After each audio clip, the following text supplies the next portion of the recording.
Hi Mum, you do everything for everyone else. Let me help you make your life easier.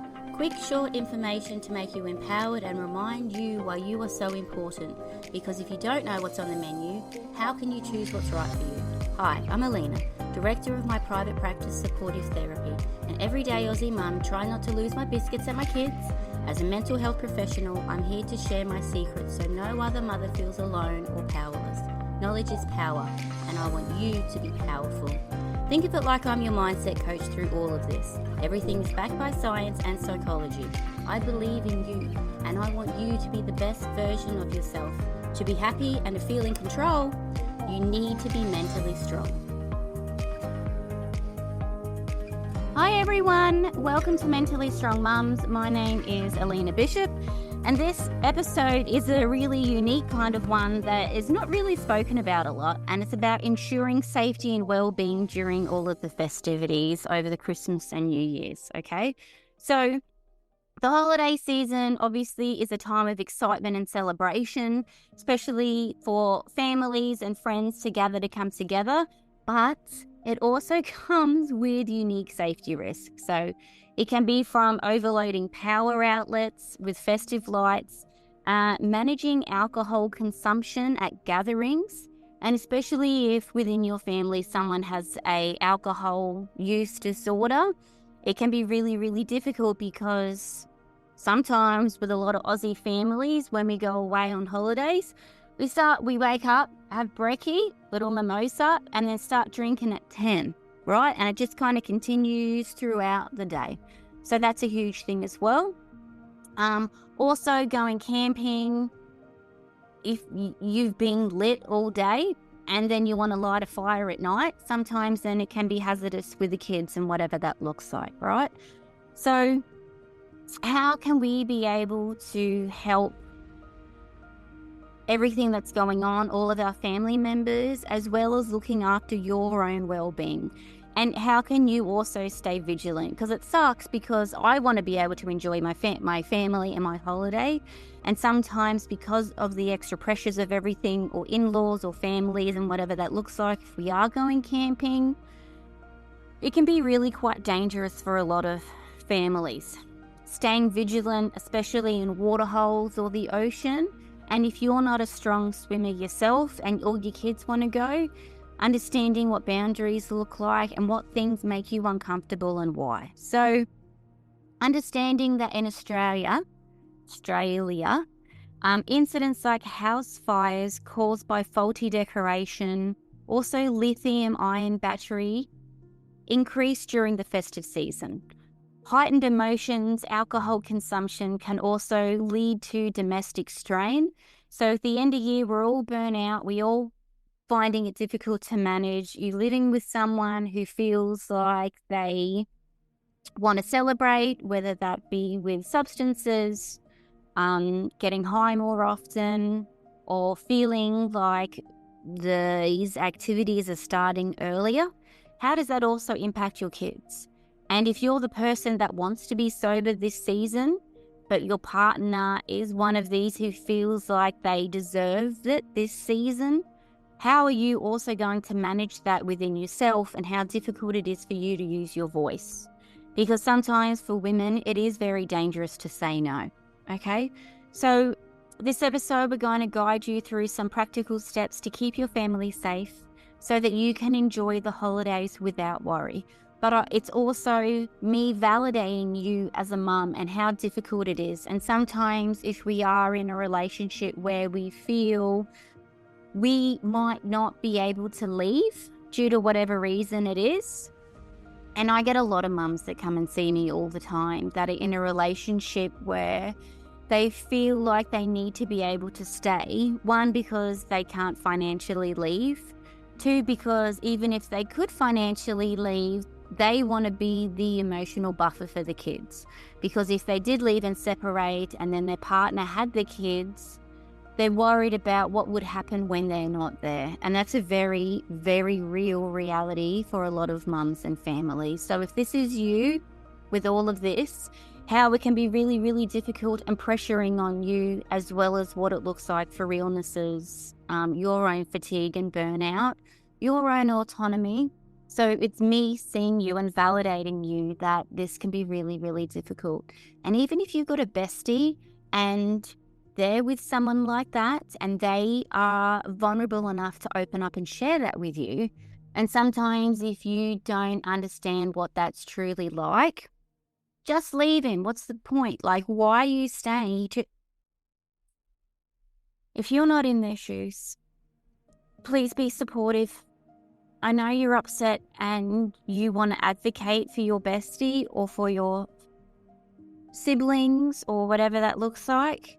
But sometimes when it comes to kids and you're a mum, it feels like we don't have a lot of choices.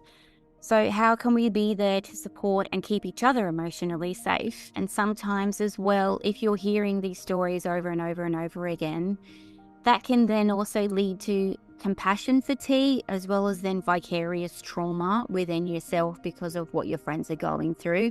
And then you realize, well, I can't see that friend as much anymore because I know what they're going to say and I can't handle that anymore. I feel like I'm drowning myself.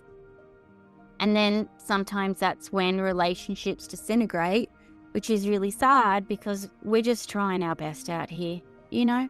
So how can we all kind of band together and look after each other as mums, right? So I'm going to tell you a story about our close call with holiday hazards with my boys. So one of my boys, when he was really little, and at that time we were having little fire pits and it was cute at night and they had the marshmallows. Next minute, I was like, that's weird. I wonder what that smell is. My little 5-year-old, I think he was 6 at the time actually, ended up stealing a lighter, figured out how to ching ching start the lighter, and he was in the top of his bunk bed and was lighting a fire in his bed. This is why kids don't have a frontal lobe to be able to understand consequences, decision making, all right, and logical thought.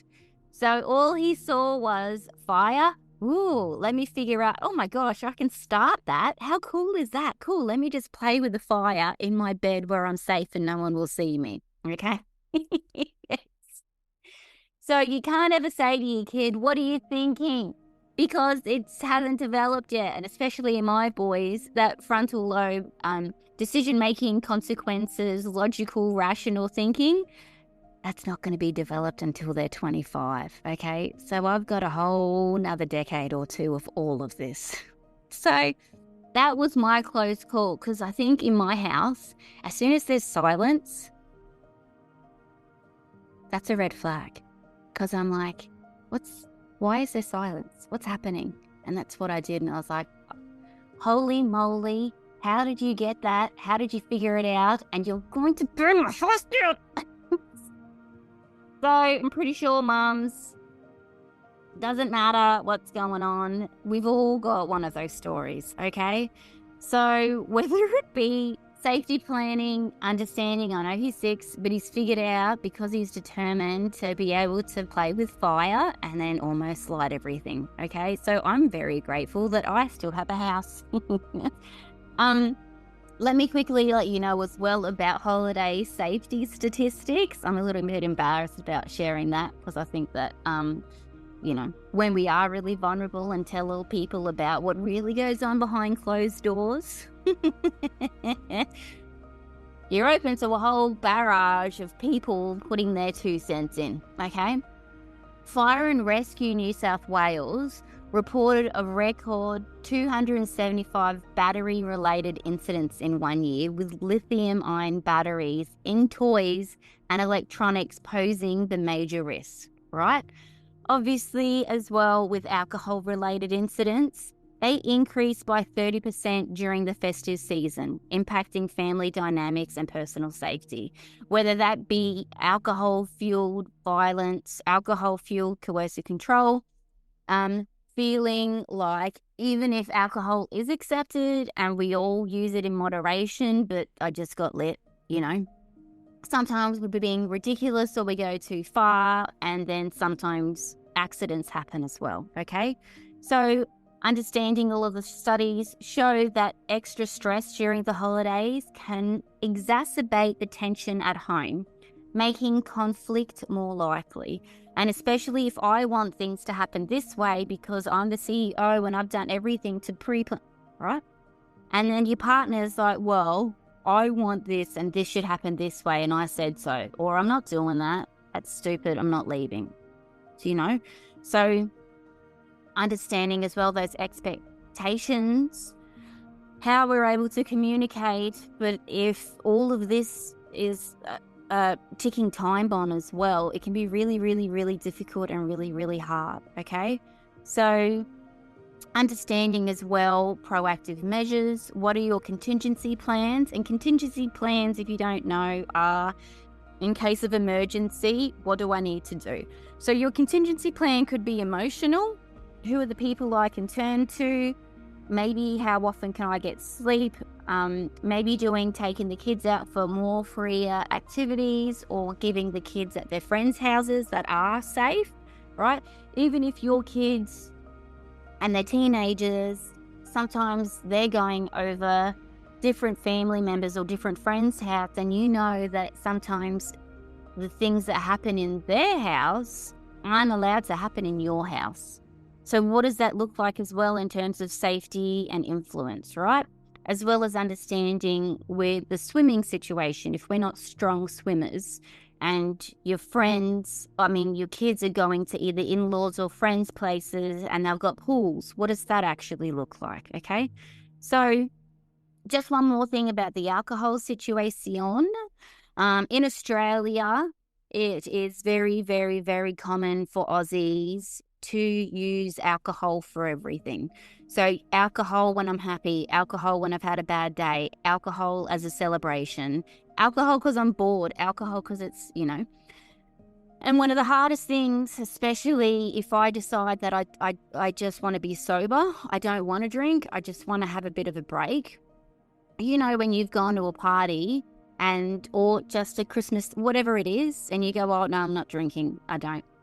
What are you, pregnant? What's wrong with you? Just have a drink. Oh, you're no fun sober. It's very difficult in Australia where we are so culturally accepted and normalised for drinking. And if you do not want to drink, it's almost perceived there's something wrong with you. So how that peer pressure as well impacts you. So how you can also then pre-plan for that as well. So especially in terms of alcohol limits, keeping alcohol consumption moderate at gatherings, even bringing non-alcoholic options. So even if you had pretended as if you were having vodka in a can or vodka in a bottle, having non-vodka alternatives, but putting them in a stubby cooler so they can't see what it is and saying that you are, okay? And knowing that if people around you in your life are going to consume more, how can you then emotionally manage those people in your life, or restrict access to those people, or even set boundaries? Listen, I really want to hang out, but I know you're loose, okay? And I can't do that with my kids around anymore. All right, we'll just catch up in the new year sometime, okay? When we talk about that electrical safety, all of your holiday decorations, understanding about power boards, and especially if your kids have all the devices. So they've got the phone, the tablet, the charging, the Nintendos. I don't know what else is out there. Do you know what I mean? And charging everything as well, and then kids being able to plug everything in themselves, right? Cuckoo. So how can we then also not assume that they know what they're doing? They don't, because they only have a one-track mind and that's all they want, right? As well as in-home domestic harmony, or even with in-laws, or if you're separated, right?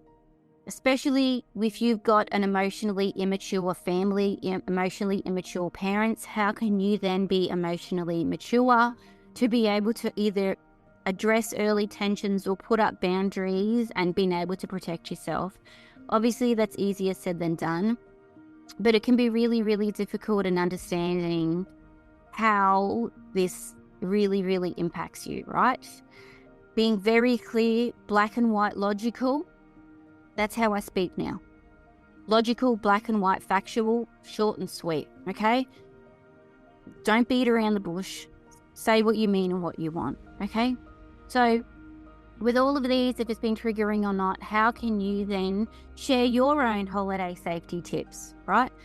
I've even, in my receptionist area, when mums come in, I've got a DV safety planning.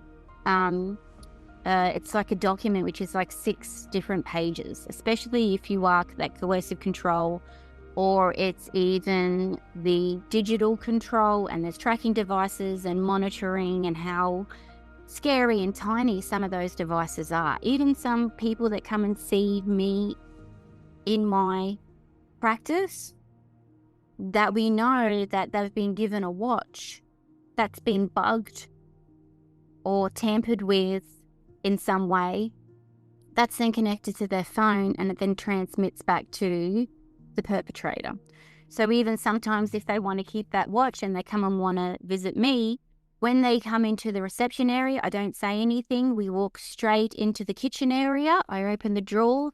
They leave their phone and smart watch in the drawer, close the drawer. We both walk into my office, close the door, and then we start talking, right? So understanding and being mindful as well, if you are in those kinds of relationships, especially about safety, how can you sometimes that receive these gifts that can potentially be compromised? Doing your research and staying up with what's actually going on, understanding what a skin is.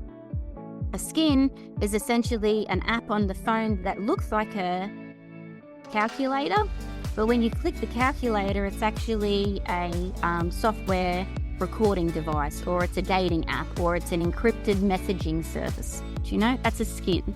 So really, really understanding about digital safety. So remember that episode of ChatGPT that I did? Even going back, listening to that, and then asking ChatGPT about it, and then deleting the conversation. Okay? So by taking all of the, by being present, understanding what safety precautions are, whether they be things like your kids lighting a fire in their bed, okay? Things like fireworks, especially if you're in the Northern Territory where fireworks are legal.